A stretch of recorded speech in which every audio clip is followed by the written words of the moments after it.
Welcome back to Behavioral Science for Brands, a podcast where we bridge the gap between academics and practical marketing. Every week, we sit down and go deep behind the science of some of America's most successful brands. I'm Michael Aaron Flicker. And I'm Richard Shelton. And today we're diving deep into one of America's most beloved condiments. We're talking about a company that has been at the dining room table in America for almost 150 years, Heinz ketchup. It's literally the topping in America, Richard, that school children and adults alike grab for almost always. Let's get into it. But before we get into today's episode, Richard and I wanted to share something with you all that we've been working on for over 2 years. Yes, on September the 30th, we are releasing our biggest collaboration yet, and it's called Hacking the Human Mind. It's a book that dives into 17 brands, just like we do here on the podcast, but goes into a lot more detail. And we unpack over 30 behavioral science principles in the book. And we've designed it to be really practical, super easy to read, with lots of ideas that you can apply at work. Robert Cialdini has read one of the early copies, and he said he couldn't put it down. Roy Southern was very generous and he said it's a book for the ages.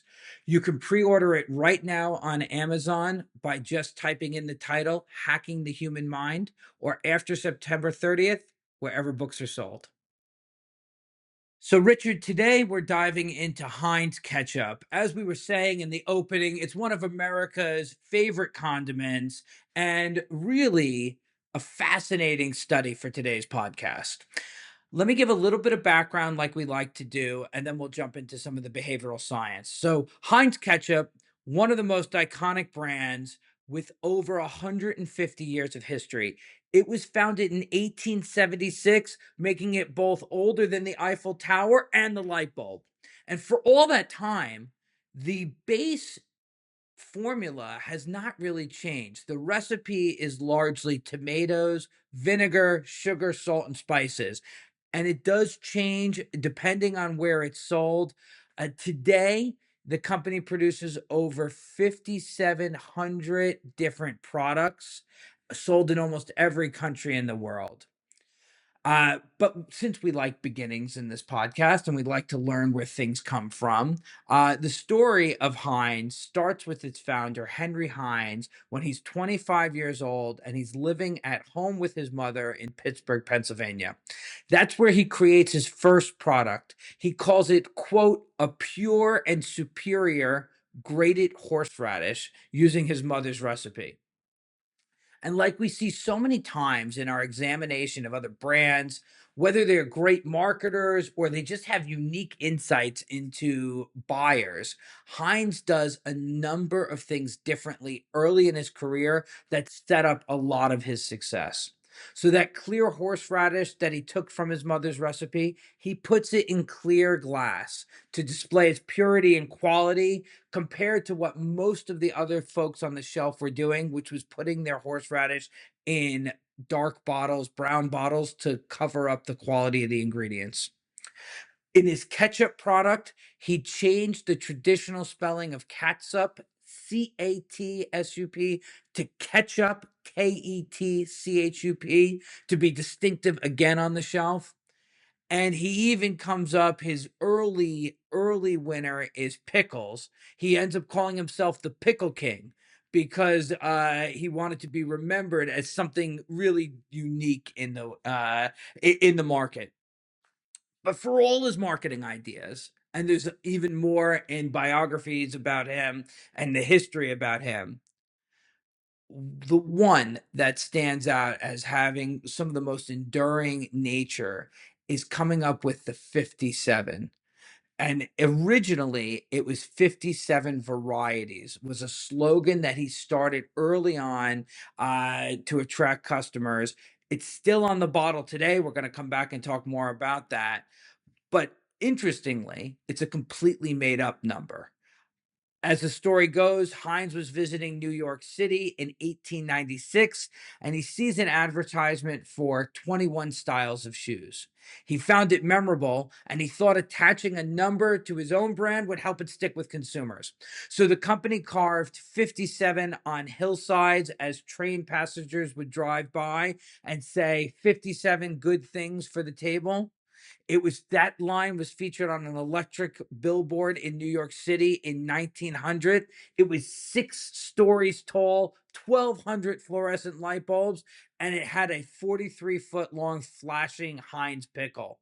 So, a lot of marketing flair, a lot of intrigue, and using this 57 originally was meant to show all the varieties, but it's a number that is interesting, both on where they put it on the package and in the number itself. Richard, why don't you help us unpack what's going on here with this specificity? As you say, there's an awful lot going on, and I think some of the success of Heinz is due to that sense of scale and grandeur and marketing flair. But also, I think he was right in the fact that a very precise, specific number sticks in the mind more than a round general one. Would we really be talking about Heinz 50 or Heinz 60? There is something about this precision that makes it more powerful. Now, that's not just an opinion. There's quite a lot of evidence about the power of precise numbers. So, there's a brilliant study from Schindler and Yalch at Rutgers University. So, 2006 study.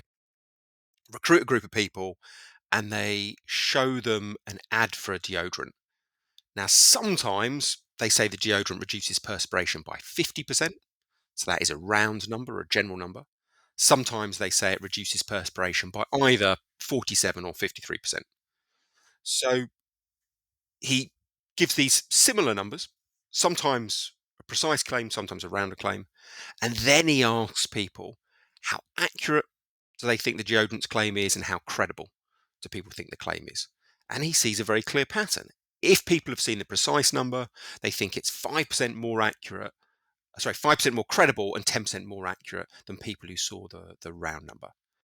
So the argument here is when people see round numbers, they think they've just been plucked out of the air. They think they are being communicated from a position of ignorance. If people see a very precise number, they think that person knows what they're talking about. There must be a very good reason why they've picked such a precise thing to focus on. So I think Heinz was onto something here. And some of it, as we say, was the flair, but some of it comes down to the power of precision.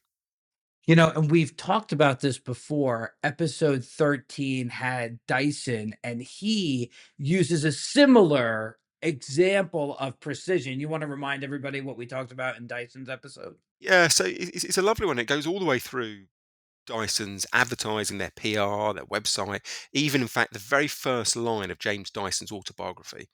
They all talk about the fact they went through 5,127 prototypes before they got to the bagless vacuum. Now, again, he didn't say 5,000, he didn't say 5,500. He was very, very precise. And the precision is part of the impact of the number, as the Schindler study shows. So check out Dyson's episode if you want to hear more about how Dyson uses precision in their marketing.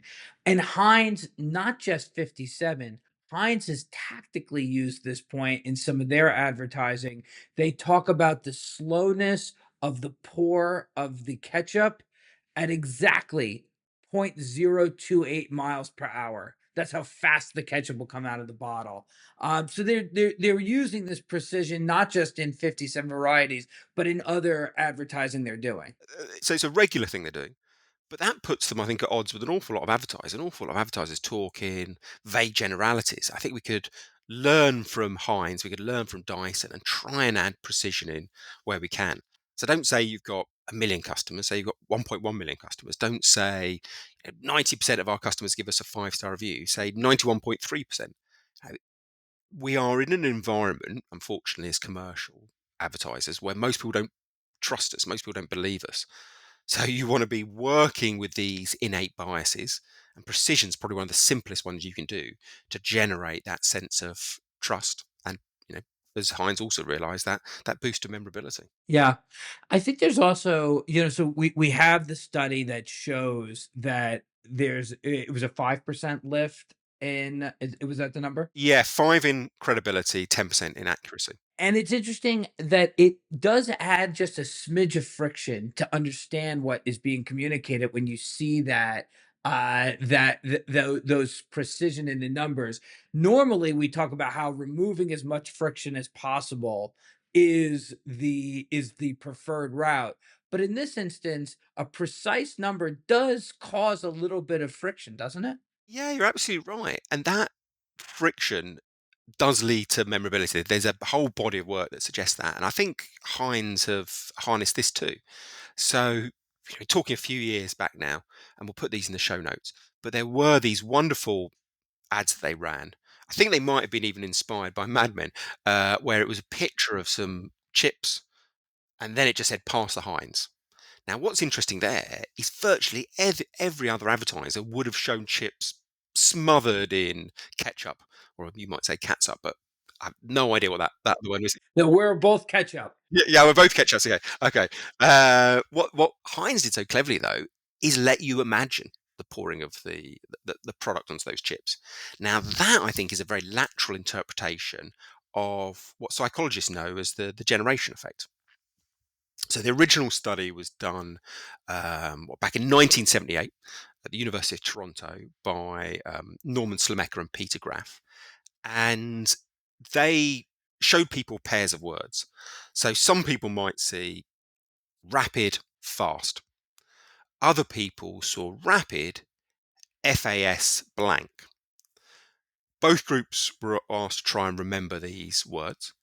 And what Graff and Slamecka found was that the people who saw the uncompleted words, they remembered about 15% more. So they called this the generation effect because they argued if you make it too easy for people to kind of imbibe your messaging, it just washes over them. But if you involve the audience, if you put this little bit of friction in it, this time the friction is the audience has to generate the answer themselves.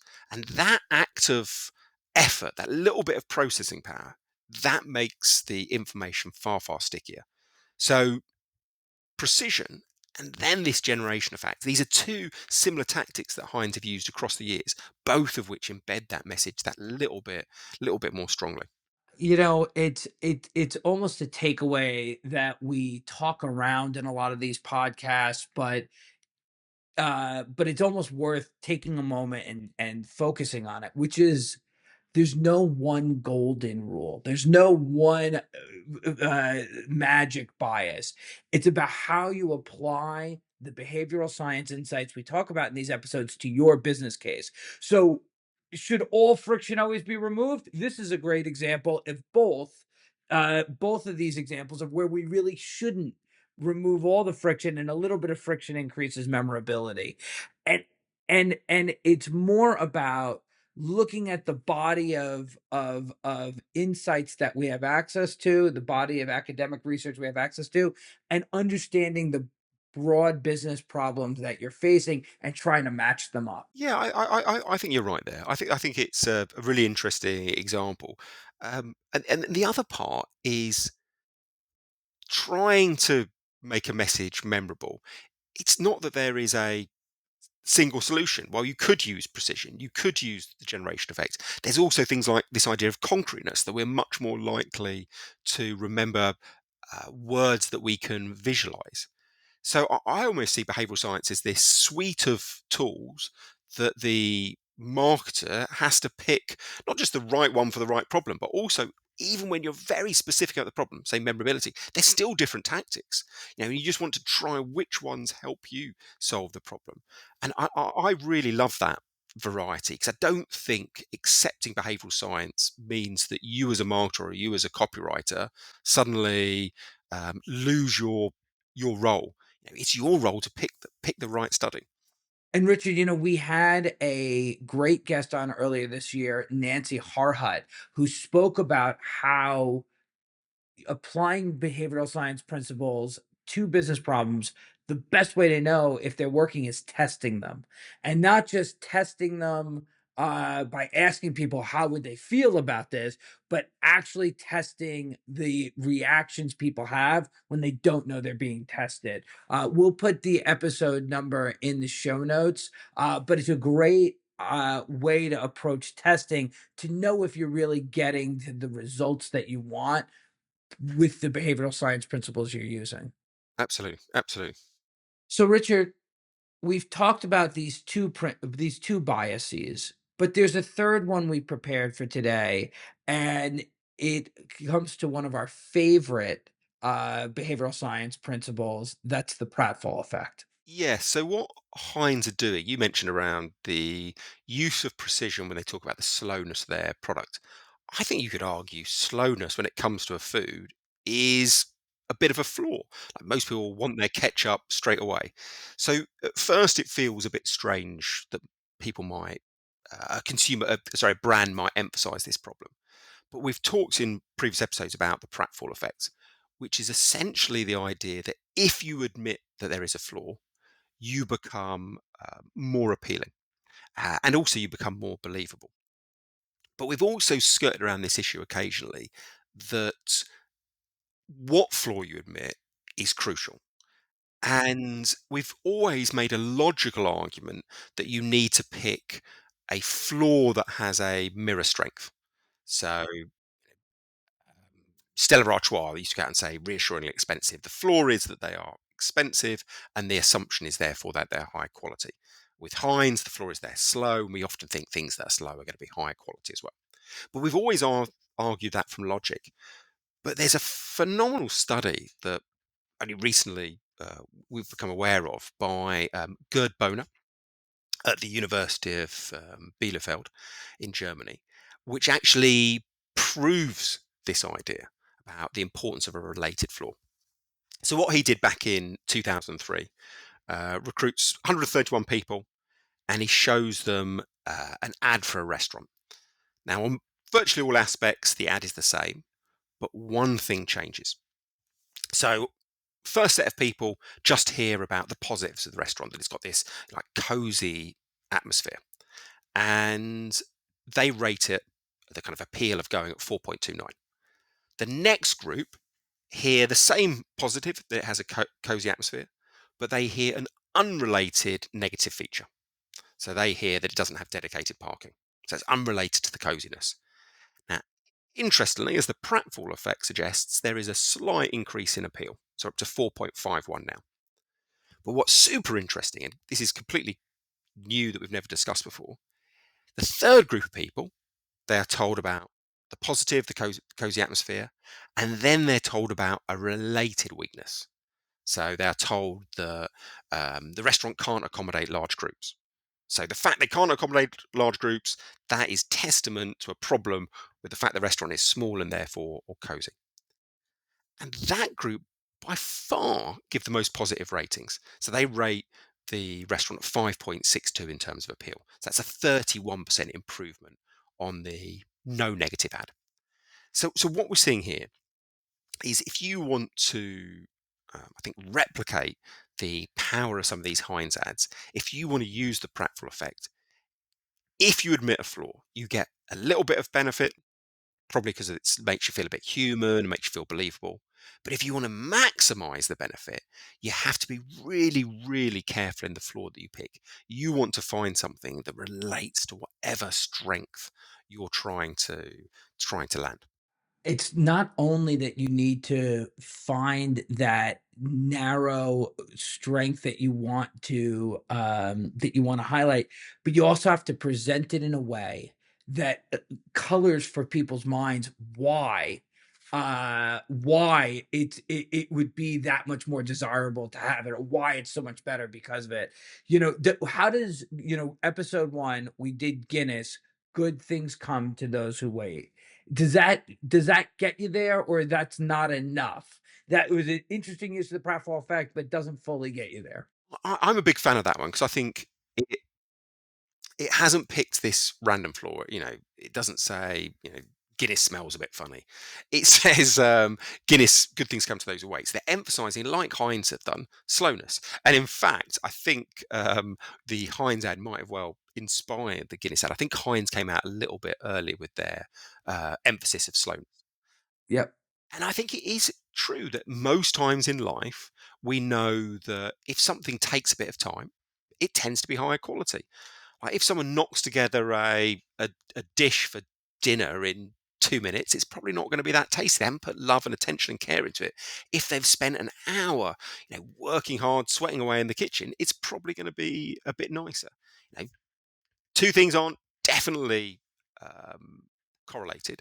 They're not kind of one always follows the other, but they happen enough that it creates a linkage in people's minds. And the whole point with behavioral science is people are pattern makers. We simplify life by looking for patterns, and those patterns take on a life of our own. So, emphasizing the slowness for Guinness or Heinz, absolutely. I think it applies the pratfall effect almost to its pinnacle. Huh. I had not thought about this as we prepped the episode, but using the pratfall effect also it feels to me connected to what we talked about earlier in the episode. It does cause you to have to complete the idea. Good things come to those who wait. Oh, that's because the head of the Guinness needs to settle. Still the slowest ketchup in town. That was Heinz's line. Oh, that means it's thick and so it must be higher quality. You are completing the thought with a pratfall, a strong mirror pratfall effect, because you are kind of completing the rest of the thought and solving it a little yourself, like you talked about in the middle study where you had to finish FAS and then you put the T in. Do you think there's something to that? I think certainly in those two examples, and I think that's probably actually, as you say, it's probably quite a common um, facet that pratfall effects. I was thinking maybe with Stella Artois, real assuring expensive, they kind of complete the link for you. But I think you're right. Most examples, you have to do it yourself. Avis, we try. We're number two, so we try harder. Oh yeah, yeah. So we try harder. Yeah, yeah, they complete tasks. So I think it certainly leads to the opportunity for the generation effect. We've got lots of good examples, and then maybe the other thing that those examples you've mentioned show is that there is an art as well as a science to a great piece of copywriting that we've seen with the generation effect. A little bit of effort will make it more memorable. But you could certainly push that too far. You could make a really mentally draining, time consuming puzzle that the audience is meant to resolve. And I think most people wouldn't even bother engaging. So there is this sweet spot of hard enough to tap into generation effects, but not so hard that the audience walk away. And good things come to those who wait. And slowest ketchup in a town. I think they fall into that category of that sweet spot. Final build on this. Episode 18, we looked at The Economist, and what's interesting about comparing these ads with the Economist ads, the Economist knew very specifically that their audiences felt they were smarter than the average cat, that they were just a little more clever than other magazine newspaper readers. And they play on that in their generation effect. And so it's not only do you have to get the right copywriting, if you can reveal something about the person reading it, I think that's another element of what makes it really effective. Yeah, so maybe we could all agree there is a sweet spot for ease and difficulty in theory, but what that sweet spot is varies by brand. If your whole premise as a brand is the audience is super intelligent, maybe you can push that sweet spot towards the difficulty end. If you're trying to appeal to everyone and your brand has no link necessarily with intelligence as a value, maybe swing it to the other end. Yeah, that idea that you should think about using these brands through a lens of sorry, that use these biases through a lens of what your brand stands for. Completely agree with that. I think that's absolutely true. Amazing. Amazing. So we covered a lot of different studies today. We talked about a lot of different brands. Could you summarize, bring us back to the three biggest learnings from today? Yeah, so we talked about three broad areas. We talked firstly about the power of precision. So that's the Schindler study with the deodorants, and Schindler showed that we are more likely to believe and think data is accurate if it's precise rather than round. So a really simple, costless tweak that advertisers can use. The second thing we discussed, which was from Graff and Slameka, those Canadian psychologists, was the generation effect, which is if you just tell your audience what to think about your products, there might be an issue with memorability. But if you let them come to their own conclusion, you let them solve that problem, generate their own answer, then the information tends to be much stickier. And then the third and final thing we discussed was the pratfall effect. But rather than just talk about that Aronson study that we've repeated many a time that shows if you admit a flaw, you become more appealing, we talked about a much less well-known study by Bohner in Germany. And what he showed was that you get much bigger impact from the pratfall effect if you pick a flaw that relates to your core strength. And I think that is where usage of this bias goes from quite powerful to one of the most powerful tools in an advertiser's arsenal. Lovely. As we come to an end today, Richard, we were thinking about what fun question to ask. The weirdest thing or the most unusual thing you've put Heinz ketchup on? Oh my lord! So Heinz ketchup. I'm probably quite weird in what I put on bread. Um, Normally chili sauce though, rather than plain Heinz ketchup. I think I might have destroyed my taste buds over the last few years. So I think putting chili sauce on bread is probably my weakness. So this is a toasted piece of bread or an untoasted piece of bread? Toasted, untoasted, It doesn't matter. as long as it's spicy. Yeah, yeah, yeah. Ah, What about you? Where have you gone with your Heinz? this is a Northeast United States thing. We put ketchup on eggs. So scrambled eggs, fried egg, and ketchup is a very common thing. And across most of America, people abhor. They can't believe that we do that. I mean, as a man who is allergic to eggs, I'm not going to start doing it myself. But I'm amazed that people find that abhorrent. I think I would have thought a bit of ketchup or HB sauce would be nice. Yeah, yeah. Yeah, a little bit of sweetness. Eh, Yeah, well, it adds to the saltiness. Absolutely. Well, there you have it, everyone. If today's episode sparked a new idea for you, do us a favor, hit the follow button, leave a review, and share this with someone who loves marketing as much as we all do. And if you have a favorite behavioral science principle or example of something you see working in the world, let us know, and we'd love to feature it in a future episode.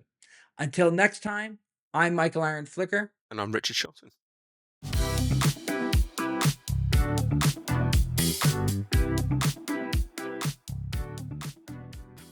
Behavioral Science for Brands is brought to you by Method One, recognized as one of the fastest growing companies in America for the third year in a row, featured on Inc.'s 5,000 list. Method One is a proudly independent creative and media agency grounded in behavioral science. They exist to make brands irresistible, helping people discover products, services, and experiences that bring moments of joy to their lives. As behavior change experts, Method One creates emotional connections that drive true brand value for their clients, focusing primarily with indulgence brands in the CPG space. Find out more at methodone.com.